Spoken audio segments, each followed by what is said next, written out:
Salut à tous, soyez les bienvenus sur le plateau du grand débat du web, comme chaque vendredi. En tout cas, le vendredi, c'est le jour officiel de la diffusion. 26 minutes pour parler des grands sujets qui font l'actualité, connectés avec 4 invités que je vous présente tout de suite, à commencer par celle qui nous rejoint pour la première fois de son histoire et donc de la nôtre dans cette émission. Sharon Sofer, salut. Bonjour. Bienvenue Sharon, Merci. Présidente de plein de trucs, Scientibox.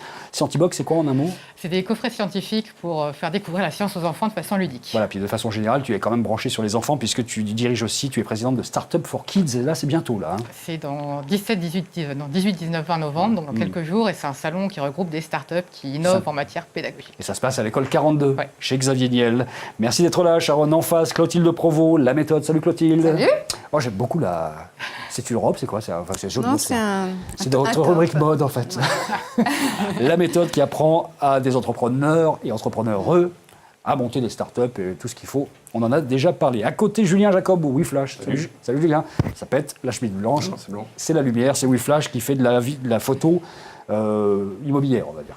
Ouais, en fait, on valorise tout type de biens. On a commencé par la photo, mais on fait aussi du drone, du 360, etc. sur l'immobilier. Et maintenant, on commence à s'attaquer au reste et on fait ça à très grande échelle. Fabrice Epelboin, ronde serviette numéro 1 de cette émission. Bonjour. Yogosha, salut Fabrice. Yogosha, c'est le bug bounty. C'est bien le bug bounty en ce moment. C'est pas du tout le secteur où ça marche. Hein. C'est vraiment, Vraiment.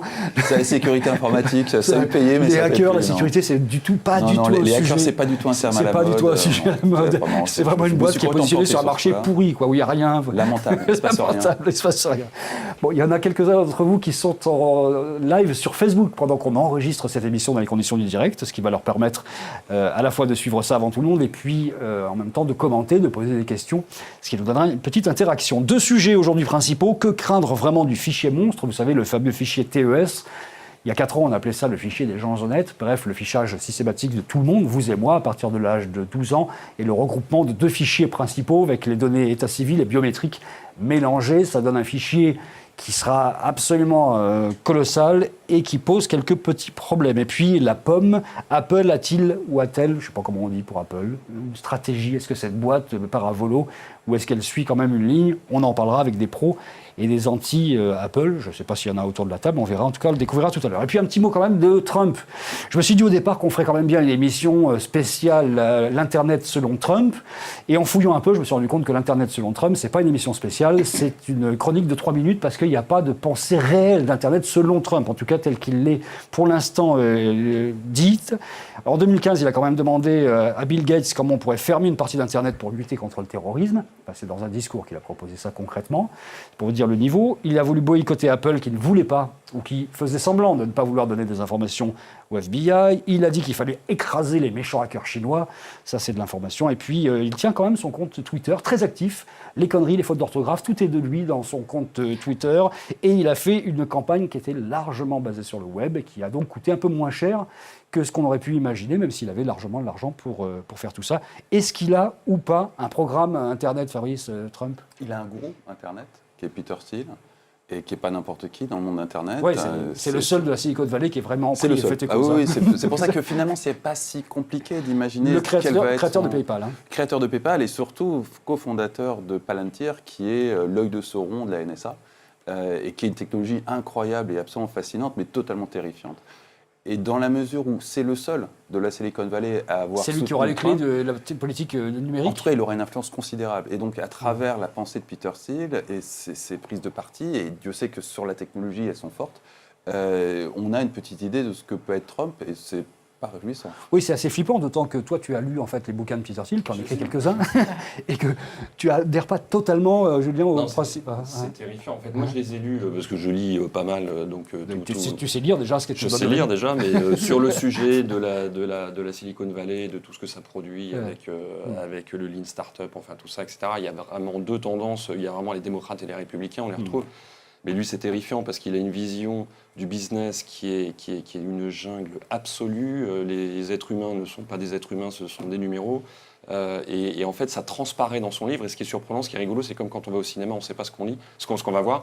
Et j'ai lu le bouquin, en fait, je n'avais aucun contexte de qui était Peter Thiel. Et à chaque page, je me disais, mais qui est ce mec ? Et donc, quand il a été soutien de Trump, ça ne m'a pas étonné. Et donc, je suis assez d'accord, c'est terrifiant. Clotilde, est-ce qu'il a une politique numérique ? En un petit mot ou 2. Moi, j'avoue, je ne me suis pas trop penchée, puisqu'il n'était pas censé passer, tu sais. Donc, je me suis réveillée lundi. C'était quel jour? On annonce que Donald Trump est passé. Donc, j'avoue que je ne me suis pas du tout penchée sur le sujet. En revanche, ce qui serait intéressant de regarder, c'est son programme d'entertainment digital. Il a eu sa télé. On peut imaginer toutes sortes de merchandising digital selon Trump. Enfin, en même temps, il y a programme sur absolument pas grand-chose. Oui. À part construire un mur de 3 idées comme ça, il a fait volontairement dans le flou, Sharon. Non, c'est ça, il n'a pas de programme en fait. Donc effectivement, ça va se passer sur les réseaux sociaux, mais ça va être suivre son gourou. Être Trump, mais il a un programme. Qu'on ait des médias en Occident qui ne nous l'aient pas rapporté, c'est un fait.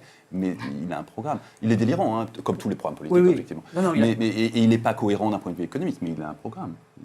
On est juste face à des médias sur le numérique. Sur le numérique, c'est pas un de ses sujets de prédilection. Non, c'est pas un de ses sujets de prédilection, mais il a un programme politique. On a juste des médias qui nous ont raconté de la merde au sujet de Trump et qui nous ont absolument pas permis de comprendre ce qui se passait et surtout de comprendre la relation de Trump. Qui ont maintenant 4 ans pour faire du rétropédalage, parce que maintenant il va falloir s'habituer. Ça va être difficile pour eux. L'idée qu'il est là. On va écrire l'histoire maintenant. Allez, on passe au premier sujet officiel de ce grand débat du web numéro 43. Que faut-il craindre du fichier monstre? Le fameux fichier TES pour titre électronique sécurisé, ça donne envie. Le fichier TES, c'est 60 millions de Français de plus de 12 ans qui vont se retrouver dans un fichier central qui agrège à la fois donc, les informations état civil et biométriques. Il y avait 2 gros fichiers, on va dire, qui étaient là-dedans. Et il y a une bataille qui s'est entamée depuis longtemps, parce qu'avant, ça s'appelait le fichier des gens honnêtes, quand la droite était au pouvoir et que la gauche hurlait à la mort, la même qui vient de passer ça en loose day ces derniers jours. Et cette bataille, c'est entre, d'un côté, un fichier central qui recense absolument plein d'informations. Alors, qu'est-ce qu'il y a comme information? Il y a le nom, prénom, date de naissance, adresse, sexe, taille, sexe, virgule, taille, bien sûr, couleur des yeux, empreinte digitale, pas du tout empreinte numérique, photo du visage et filiation des parents. Ça, c'est les informations qui seraient regroupées. Et puis, il y a des gens qui prônent l'idée qu'on mette une puce, tout simplement, sur les cartes d'identité qui permettrait de contenir l'intégralité de ces informations, puisque l'objectif de ce fichier est tout simplement de vérifier que la personne qui dit qu'elle s'appelle Pierre Dupont est réellement Pierre Dupont à la base de tous les éléments qu'on a sur lui. Ça coûte trop cher, voilà ce que dit Bernard Cazeneuve, on ne peut pas mettre des puces, donc on va faire un fichier central avec un risque assez sérieux de pas mal de dérives. Sharon, qu'est-ce qu'il faut en penser de ce fichier monstre? Alors, c'est assez anxiogène, même si on nous le présente de façon simplifiée, on va dire, avec des objectifs clairs. D'abord, on sait aujourd'hui qui gouverne, on ne sait pas qui gouverne demain, donc ça nous rappelle quand même de mauvais souvenirs. Et on a été ramené à une dure réalité très récemment, donc effectivement, on ne sait pas ce qu'on va en faire. Aujourd'hui, il y a un cadre, on nous dit que c'est pour uniquement vérifier l'identité des gens. Qui dit que demain, ce ne sera pas aussi pour pouvoir identifier dans la rue quelqu'un qui se promène. Ah bah clairement, à partir d'une caméra. Donc une fois qu'on est là, finalement, où est la limite? Comment on contrôle là? Donc, c'est surtout aussi qui peut avoir accès à ces informations. Exactement. Apparemment, il y a déjà beaucoup de monde. D'abord, qui peut avoir accès, comment on contrôle, et puis les hackers, et qui peut se procurer l'information par ailleurs. Qu'est-ce qui te fait peur ou pas, Clotilde, là-dedans? Bon, alors je trouve ça... Sur le fait que ce soit anxiogène, oui, c'est toujours anxiogène. Après, les questions que je me pose, moi, c'est de toute façon cette action, la taille, le poids, les yeux. Si on a peur de la police ou d'un système totalitaire, la police, elle a déjà accès à ces informations, mais de façon fragmentée. Donc on dit plutôt que tu perds du temps à chercher A, puis aller à B, puis appeler. Voilà. Donc on va te faire gagner du temps pour que tu fasses autre chose. Donc, pour l'instant, de toute façon, l'info, elle l'a, on ne va pas changer. Ta taille, ton poids et ton nom, ça, ils l'ont. Moi, ce qui me pose question, c'est pourquoi ce débat, sachant qu'aujourd'hui, on a 31 millions de personnes en France qui sont connectées à Facebook et qui déversent leur vie sur Facebook tous les jours. Donc, si tu vas sur Facebook, donc c'est plus que dans le fichier centralisé. Et ensuite, tu as Carrefour, qui est capable de te prédire, en fonction de ta carte de fidélité, ce que tu vas bouffer à telle heure et à quel âge tu auras la ménopause. Donc, moi, je dis, ils en savent plus sur ta vie, tout le monde, que la police. Donc, est-ce que le sujet, c'est ce fichier centralisé dont tout le monde a déjà les données, ou est-ce que c'est le problème du hacking? C'est plutôt ça le sujet que, oh mon Dieu, la police va avoir accès à ma taille et à mon nom. J'ose espérer qu'ils ont accès à mon taille et à mon nom. Parce qu'on peut quand même imaginer qu'aujourd'hui, il y a 2-3 risques en matière de sécurité sur le traitement la protection des fichiers qui fait que pour le coup, ça peut tomber dans d'autres mains, Julien. Mais moi, en fait, je suis assez d'accord. Je pense que le sujet, c'est pas le fichier. En fait, ce qui est là où on sort beaucoup d'informations, c'est quand on croise plusieurs fichiers. Et que pour moi, je trouve pas que ce soit aussi terrifiant que ça, parce que comme tu l'as dit, de toute façon, ces données, elles sont là. Ce qui est plus terrifiant, c'est les gens qui s'en servent. C'est-à-dire que quand c'est dans une logique publicitaire, je suis même plus rassuré d'un fichier dans une logique publicitaire parce qu'il peut y avoir un garde-fou. Il y a une autorité qui existe d'ailleurs en France qui peut dire à un moment, les cookies, il faut arrêter, il faut faire un certain nombre de choses, etc. Là, ce qui est vraiment flippant, c'est que les gens qui sont à la commande de ce fichier sont des politiques et donc ne sauront pas protéger ce fichier pour le hacking, vont avoir des dérives d'usage qu'on ne connaît pas encore aujourd'hui. Mais de toute façon, la dérive d'usage, elle ne va pas se faire sur ce fichier, elle va se faire sur ce fichier avec le croisement de j'étais dans le marais à tel moment et donc j'ai une probabilité de 98% d'avoir une tendance sexuelle de cet ordre-là, etc. Et c'est dans tous les croisements qu'on va faire derrière. Donc, moi, c'est pas le fichier qui m'inquiète, c'est les connexions qui pourront être faites avec ce fichier, avec des gens qui ne pourront pas contrôler ce qui va se faire, que ça se fasse d'un point de vue légal ou illégal, c'est-à-dire par le hacking. Qui serait susceptible d'accéder à ces informations? La préfecture, les agents du renseignement, les douanes et même quelques autorités étrangères, parce que tout ça, c'est lié avec les cartes d'identité ou les passeports, ce qui ne change pas grand-chose, parce que les informations, globalement, elles existent dans les passeports biométriques en grande partie déjà. On a à peu près toutes ces informations-là. C'est quoi le danger? C'est le piratage? Je pense qu'il suffit d'être patient, vous allez tous le voir. Quand je vois les réactions autour de la table, je me dis que j'ai vraiment foutu 7 ans de ma vie en l'air. J'ai juste 2 anecdotes. Mais je ne vais pas m'étendre là-dessus parce que j'ai suffisamment sacrifié de temps de ma vie sur ces sujets-là. Amesis Bull, qui est la boîte qui s'est fait pincer à aider Kadhafi à lutter avec des systèmes de surveillance contre son opposition politique et qui est également présent dans tout un tas d'autres dictatures, Amesis Bull aide à la constitution de ce fichier. Ça devrait poser question. Bull a, durant la Seconde Guerre mondiale, été commandité par Vichy pour faire le fichier juif et a été très lourdement sanctionné derrière, mais malgré tout, et ce fichier, on l'utilise tous, c'est notre numéro de sécurité sociale. 1 pour les garçons, 2 pour les filles, normalement 3 pour les garçons juifs, 4 pour les... Tout ça, c'est Bull. Et c'est eux qui sont derrière ce fichier monstre. Deuxième anecdote, en 1930, avant les ordinateurs, il y avait la mécanographie. C'était grosso modo des ordinateurs mécaniques. Et les premiers grands marchés de la mécanographie, c'était entre autres le recensement des populations. Et IBM, qui était l'un des pionniers avec Bull de la mécanographie, a fourgué un peu partout en Europe, et notamment aux Pays-Bas, des pré-ordinateurs mécanographes qui aidaient au recensement des populations, qui créaient les premières bases de données avec des données personnelles. Et cette base de données, dans les années 40, les nazis ont débarqué en contournant la ligne Maginot, comme vous savez, sont arrivés en Hollande, ont récupéré le fichier, ont déporté tous les juifs en faisant un simple tri parce que les Hollandais référençaient les religions pratiquées vu qu'ils finançaient les lieux de culte en fonction du nombre de pratiquants. Bon, après, si vous vous demandez encore où est le risque, patientez, ça va venir. Non, mais il n'y a pas que ce fichier-là, c'est-à-dire qu'il est ailleurs. Je dis, tout le monde a sa vie, la vie de tout le monde est exposée partout. Il y a une dimension que tu n'as pas, mais peu importe. Mais le point, c'est de dire qu'il n'y a pas un fichier. Ce qui est terrifiant, ce qui fait peur, c'est pas un fichier, se focaliser sur un fichier. Le fait que ce fichier existe comme ossature centrale de ce que tu sens à tâtons de regroupement d'informations temps réel, de géologue, de machin, est le cœur du problème. Parce que si on n'avait pas ce fichier monstre, on aurait des fichiers disparates. Or, justement, la seule façon de faire sens de ces fichiers disparates, c'est Palantir. Et grâce à Trump, on est à l'abri. Donc, si je peux en placer une, c'est la colonne vertébrale possible de quelque chose de plus large. Ouais, mais honnêtement, je pense que on ne peut pas faire comprendre à la population ces enjeux-là. Il y a des enjeux techniques derrière qui sont vraiment objectivement compliqués, qu'on n'a jamais réussi à vulgariser. Il y a un savoir-faire et une expérience dans des régimes autoritaires de ce genre de technologie qui a été masqué par les médias, et donc du coup il n'y a pas de la part des Français le recul sur ce qui s'est passé pas loin d'ici il n'y a pas si longtemps, ni même dans leur propre histoire il y a 60 ans.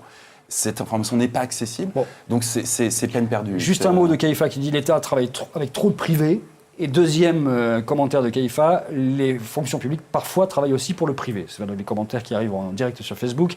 Juste un mot, le Conseil national du numérique a décidé d'ouvrir une consultation publique là-dessus et de l'alerter un petit peu. Consultation publique. Voilà. Bon, le degré est passé. Le truc est passé le 30 octobre déjà, de toute façon. Donc pour l'instant, c'est passé. On passe au sujet suivant. On a bien vu que sur celui-là, il y avait 2-3 choses à dire et que ça mériterait un peu plus. Mais on a un beau sujet, parce que moi, ça me plaît ce sujet-là. La pomme a-t-elle encore une stratégie? Que se passe-t-il du côté d'Apple? Est-ce que cette boîte qui continue à gagner beaucoup d'argent, ne nous méprenons pas, Apple fait encore des bénéfices absolument records, mais qui baisse un peu son chiffre d'affaires d'une année sur l'autre, ce qui est la première fois depuis très longtemps, Apple semble être dans une phase légèrement ambiguë. sur la stratégie globale. Qu'est-ce qui se passe du côté d'Apple? Qui, chez vous, est foncièrement sur Apple? iPhone?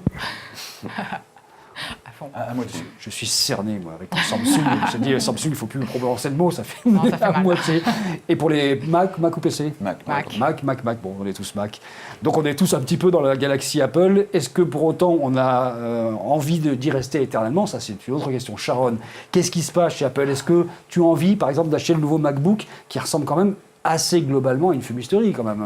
Alors moi, je suis un mauvais exemple. Je viens de me faire voler mon Mac. Et je me suis dit, je vais changer, c'est l'occasion. Bah oui. Ouais. Donc je vais, Tu t'es dit, je vais dans une enseigne je me vais switcher. renseigner. Tu as pensé une seconde à aller sur... J'ai voulu vraiment. Ah, d'accord. Et là, dans la grande enseigne, on m'a dit non, mais prenez un Mac. Donc le vendeur avait un meilleur pourcentage sur le Mac. En fait. Je pense pas, parce que après j'ai voulu switcher aussi Est-ce pour qu'il t'a de dit que l'iPhone. sa femme avait un Mac? Parce que Non, ça- non, il n'est pas allé jusque-là. Non, bah, voilà. Mais en gros, j'ai voulu switcher d'iPhone aussi. Et c'est plus simple, c'est plus clair, c'est plus intuitif. Ouais. Je suis désolée, je fais la promo Apple, j'aurais pas dû. Mais non, c'est pas évident. Après, effectivement, ils continuent à faire des profits monstres, il y a un recul. Il y a des attentes aussi vis-à-vis d'Apple, je pense, qui sont... J'ai quand même lu beaucoup de textes, de commentaires qui disaient j'ai un MacBook qui date de 2012-2013, Ouais. j'en ai un d'ailleurs aussi, avec un processeur qui est, je sais plus, 5, qui est exactement le même que celui sur le nouveau qui vient de sortir 4 ans après. Donc là, pour le coup, le processeur n'a pas changé. Par contre, la capacité mémoire a été divisée par 2 pour vendre beaucoup plus de cloud, évidemment, potentiellement. Il n'y a rien de neuf sur les nouveaux Apple qui sont plus chers, moins puissants. Ouais. Non, mais en plus, il y a des trucs super énervants. La connectique qui coûte ultra cher, qui est compatible avec rien. Il y a des problèmes objectifs. Devant les hurlements, Apple a quand même décidé Voilà. de passer la connectique en tarif réduit jusqu'à Noël. C'est bon. Qu'est-ce qu'on en pense du côté de Fabrice? Moi, je Sans pense parler de Palantir, que- parce que là, pour le coup, il n'y a rien à voir avec Palantir. Vraiment aucun rapport avec Apple. Mais je pense que Apple est mort avec Steve Jobs et qu'il vit sur la lancée qui était fantastique de Steve Jobs, qui a vraiment développé une vision, exécuté une vision de façon magistrale. Mais objectivement, depuis que Steve Jobs est mort, il n'y a rien d'innovant qui est sorti d'Apple. Il y a l'amélioration des trucs existants. Et effectivement, sur le MacBook, on voit mal comment ils peuvent continuer à améliorer le truc. Sur l'iPhone, le coup de génie, c'était l'iPhone 1. Le reste n'est guère que l'amélioration d'un coup de génie. Donc, Apple étant une des seules marques fortes de ces 40 dernières années qui n'a pas suivi la demande, mais créé la demande. complètement. Et Pour c'était le l'instant, génie de Steve Jobs. c'était vraiment. le génie de Steve Jobs. Steve Jobs est mort. Jonathan Ive a une partie du génie Le de Steve designer, Jobs, le designer. mais alors c'est le seul. Enfin, en matière de design, ça fait longtemps qu'on n'a pas vu grand-chose de Voilà, nouveau en matière sur- de design, on a vu des prouesses d'un point de vue fabrication, c'est vrai que... Mais ça, c'est une prouesse industrielle. C'est vrai et de toute façon, c'est sur la lancée de Steve Jobs. L'utilisation d'aluminium, c'était une idée de Steve Jobs et de Jonathan Ive. Steve nous dit plus confiance en Apple, je suis parti chez les concurrents. Bon, il est de deux côtés du mur, Steve. Hein. Et Mehdi nous dit Apple fait sa crise de la quarantaine. Oui, c'est sympa. Enfin, crise de la quarantaine, ça risque d'être un départ du foyer quand même, parce que là, c'est un tout petit peu chaud. Ouais, ouais. Qu'est-ce que Julien en pense Mais de ça? Ils se sont plantés sur le produit, c'est évident, ils n'auraient pas dû le sortir, ils ont mis trop de temps. On parle de quel Mais produit là? Du dernier MacBook Mac. Pro. Parce qu'on et- peut parler de l'iPhone 7 Et de aussi, l'iPhone 7 qui n'est avec. pas une extrême mais- nouveauté par rapport à l'iPhone 6, qui n'était pas par rapport Mais à si, l'iPhone 5, et encore moins par rapport au si on 4, sort du donc, produit et on ramène ça à l'histoire d'une société, c'est juste l'histoire d'Apple. C'est-à-dire qu'ils ont toujours été extrêmement innovants. Il leur a toujours fallu, et on parle des réussites, on ne parle pas des plantades. Steve Jobs a eu autant de plantades que de réussites. D'ailleurs, c'est lui-même qui le dit. il dit Donc plus ils sont grand-chose, toujours dans une innovation. Et après, tout le monde s'engouffre, les Samsung, etc., font exactement la même chose, ou le Galaxy 7, qui effectivement est une copie de l'iPhone. Et il y a cette période un peu creuse où il faut qu'ils sortent leur prochain coup. Et c'est vrai qu'ils n'ont pas encore sorti leur prochain coup. Maintenant, de là à dire que Apple est mort, moi j'y crois pas du tout. Tu parlais tout à l'heure d'IBM, d'ailleurs, c'est pas le créateur sur les fiches, c'était pas, ça s'appelait CTC ou quelque chose comme ça. IBM le nom a été créé après, et c'est un manager qui a repris. Le date de 1879. Voilà, exactement, c'est fin du 19e et c'était pour les recensements. Le mec qui a lancé IBM, c'est pas le fondateur d'IBM. Les mecs qui ont lancé HP, Hewlett Packard, c'est pas Monsieur Hewlett et Monsieur Packard. Donc dans toutes les boîtes, il y a des vies différentes. Là, il y a certains creux parce qu'il y a une concurrence qui est aussi énorme. Donc on regarde que Apple, il faut aussi juste regarder ce qu'il y a autour.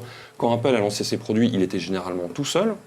il y avait un taux d'adoption qui était autour de 5-10%. Là, il y a maintenant, regardez dans le métro, il y a 99% des gens qui ont des portables. Ne confondons pas Paris intramuros avec le reste de la France non plus. Hein. Oui, non, mais même en France, il y a plus de téléphones portables que de population, je crois. Enfin, Il y a parce plus qu'il y en de a. Samsung que Voilà, d'Apple, bon. Donc, non, mais ce que je veux dire, c'est que c'est normal dans la vie d'une société. Ils ont encore un cash énorme. Ils ont encore une avance. Moi, je mettrais beaucoup plus d'importance sur John Ive que vous l'avez dit tout à l'heure, parce que c'est les vrais penseurs d'Apple et que Steve Jobs était aussi là pour faire les claquettes avec la stratégie, etc. Mais le mec qui délivrait, c'était quand même John Ive. Il est toujours là. Donc voilà, faut pas faire comme la bourse où dès qu'on voit qu'il y a plus ou moins 5%, il y a moins 15% de chiffre d'affaires. Dans la vie d'une société, regardez Amazon, ils ont toujours perdu de l'argent. Pourquoi ? Pour toujours réinvestir derrière. Et on a toujours dit Amazon va se planter, et ils investissent sur le futur. Bon, Ils sont dans une période où il faut que dans 2 ans, il y a quelque chose qui sorte. En basket, c'est sûr. faire des claquettes, il faut quand même y aller. Alors, Alors, sur le sujet, moi, je dirais qu'il est toujours difficile de parler d'une stratégie d'une entreprise quand on est à l'extérieur. Donc voilà. Donc, à partir de ce qu'on perçoit, c'est qu'effectivement, on est plus dans une gestion du patrimoine, c'est-à-dire que j'ai de l'innovation incrémentale et non plus d'innovation de rupture sur les produits. Je gère ma marque de façon très professionnelle sur la pomme, elle est gérée de façon magistrale comme un vrai pro de la marque et d'expérience client. Et je gère le trésor de guerre en bon père de famille.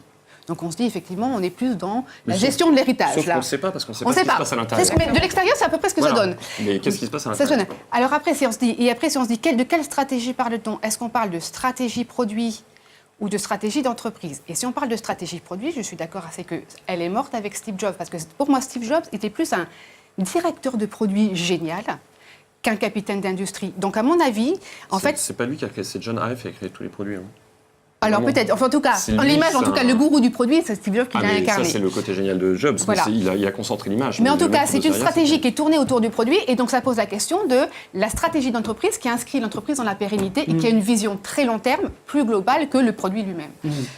la question qui se pose, c'est est-ce que c'est une boîte qui fait du software ou du hardware aujourd'hui ? Ça commence à devenir de plus en plus clair que Apple veut emmener les gens vers de l'abonnement mensuel sur tout un tas de services, en fait, et que demain, ils auront un modèle qui ressemble de plus en plus, à terme, à une gestion de patrimoine, à la façon des gens qui vendent des imprimantes, qui vendent derrière de la cartouche et qui, finalement, ont du récurrent. C'est un peu ça, la stratégie que vous pointez ou pas, Sharon ? J'avoue que je ne Parce qu'on maîtrise pas. on la connaît pas, donc on On- sait pas. on ne sait pas De aujourd'hui ce qui se l'extérieur, prépare. oui, mais la question, c'est qu'est-ce qu'ils ont en boutique en tout cas, ils sont en train- préparation à Après, l'intérieur. C'est un peu facile. Apple un truc comme une bagnole, Oui, la- ou un la- truc l'Apple complètement Car, ouais. innovant. Et Apple a toujours fonctionné comme ça. Tout d'un coup, paf, téléphonie, paf, musique. Si demain ils sortaient une bagnole, bon, ok, Mais ils sont dessus. on s'est tous plantés, et effectivement. Mais ceci dit, ils investissent des sommes folles en matière de R&D, donc c'est pas du tout invraisemblable que dans 1 an et demi, ils nous sortent une bagnole incroyable. Ah, mais ils qui sont déjà En dessus. fait, on a Ils sont des déjà attentes dessus. récurrentes La voiture, trop ils sont rapides. dessus. Il faut leur laisser aussi. Pour l'instant, on Ouais, est vraiment dans une période là- de frustration où on a un On plus attend. grand trackpad, des boutons qui s'illuminent, des Depuis On a des l'iPad, il petits n'y a absolument problèmes. rien qui soit arrivé. Ça Il y a fait rien quand même de révolutionnaire. quelques années, on est bien d'accord. absolument. hein. Et depuis Il y a la rien mort de de- Steve il y a Jobs, il n'y rien a d'innovant. absolument rien d'innovant. Il y a l'amélioration de l'existant. Sachant qu'on nous vend sur l'iPhone 8, on nous vend déjà l'iPhone 8, hein, ça c'est que la stratégie Apple, c'est toujours de vendre avec un coup d'avance, on nous vend un écran incurvé. Waouh. Oui, super. Oui, sauf Enfin, que c'est le marché pas- Saturne, sauf que le marché Saturne, tu vas pas changer. Bon, Ça, c'est une, Samsung, c'est une juste fait il y a innovation un an, pour donc Samsung, bon, ça, pas pour possible. Apple. Ça, hein. c'est- C'est que Samsung fasse de l'écran incurvé et que tout le monde se dise c'est incroyable, très bien. Mais Apple, de l'écran incurvé, attends, c'est des gens qui, quand ils débarquent dans une industrie, démolissent tout et redéfinissent Alors, l'industrie. Samsung s'est un petit peu coulé tout seul, c'est le moins qu'on puisse dire, et ils continuent de le faire d'ailleurs parce qu'ils rappellent maintenant Ils sont un peu brûlés les ailes. tous leurs instruments les uns après les autres, et pas simplement les téléphones, mais il y a la montée en puissance monstrueuse de Huawei, le constructeur chinois qui est en train d'arriver, et dont toute la presse internationale a dit que ces derniers téléphones, ces derniers smartphones, étaient des tueries absolues. À force de fabriquer les iPhones en Chine, on a fini par comprendre comment ils fonctionnaient en fait. Hein. Il y a un petit peu de ça, donc il faut aussi peut-être faire avec Apple dans une période un peu difficile face à un géant mondial qui est en train de se constituer, qui Mais s'appelle sur ce Huawei. marché-là, encore une fois, c'est clair, ça a toujours été leur histoire sur les ordinateurs, sur les MP3, etc. Au bout de 10 ans, ils ont moins de 5% du marché. C'est ce qui s'est passé dans le passé. Parce que tous les autres arrivent, font beaucoup moins cher, etc.